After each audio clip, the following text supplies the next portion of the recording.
வாழிய செந்தமிழ், வாழ்க நற்றமிழர், வாழிய பாரதமணி திருநாடு. பாரதமணி திருநாடு நேயர்கள் அனைவருக்கும் வணக்கம். நாம் திரு சோ அன்பு சொன்னது என்ற தலைப்பில் அவரது எழுத்துக்களை அசை போட்டு வருகிறோம்.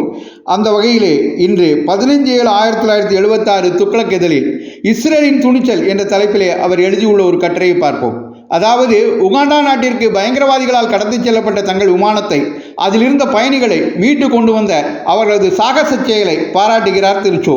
அந்த கட்டுரை இதுதான்: இஸ்ரேல் விமானங்கள் உகாண்டா நாட்டிற்குள் நுழைந்ததும் துப்பாக்கி பிரயோகம் செய்ததும் சர்வதேச சட்டத்திற்கு முரண்பாடானவைதான் என்பதில் சந்தேகமே இல்லை.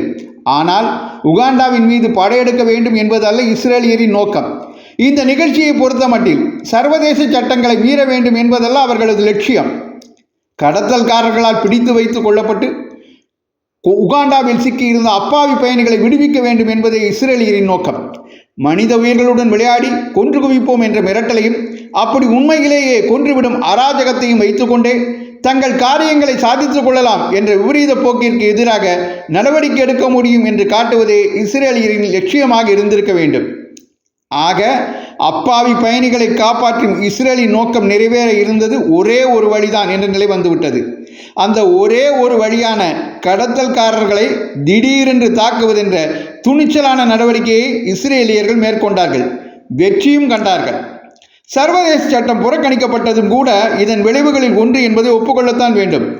ஆனால் இஸ்ரேலின் நோக்கம் அதுவல்ல என்பதாலும், அதனுடன் கூடவே பல நல்ல விளைவுகள் இருப்பதாலும், இஸ்ரேலுக்கு வேறு வழியே இல்லாமற் போனதாலும் இந்த சர்வதேச சட்ட மீறல் என்ற விளைவை பெரிதுபடுத்துவது நியாயமல்ல என்றே நினைக்க தோன்றுகிறது.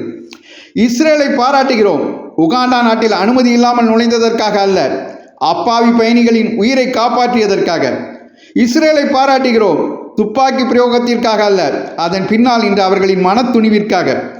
இஸ்ரேலை பாராட்டுகிறோம், கிட்டத்தட்ட 100 மனிதர்களை காப்பாற்றியதற்காக மட்டுமல்ல, கடத்தப்பட்ட விமானங்களில் சிக்கி அராஜகவாதிகள் கையில் உயிரை ஒப்படைத்து தீண்டாடும் மனிதர்களை காப்பாற்ற நினைத்தால் அதற்கு வழி உண்டு என்று நிரூபித்து காட்டியதற்காகவும் சேர்த்து பாராட்டுகிறோம் என்று சோ அவர்கள் இஸ்ரேல் துணிச்சலாக உகாண்டா நாட்டிற்குள் நுழைந்து அதிரடியாக தங்கள் பயணிகளை விமானத்திலிருந்து மீட்டு கொண்டு வந்த செயலை பாராட்டுகிறார்.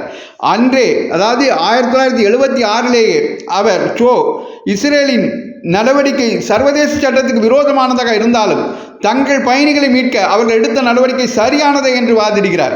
இந்த அணுகுமுறை இந்தியாவிற்கு வேண்டும் என்பதை அவர் அப்பொழுதே மறைமுகமாக சுட்டிக்காட்டியிருக்கிறார். இந்த அணுகுமுறையை தான் இப்பொழுது நமது பாரத தேசம் கையாள்கிறது. தொடர்ந்து சோ அன்று சொன்னது தொடரை கேட்டு மகிழ பாரதமணி திருநாடு சேனலை தொடருங்கள். நன்றி, வணக்கம், ஜெய்ஹிந்த்.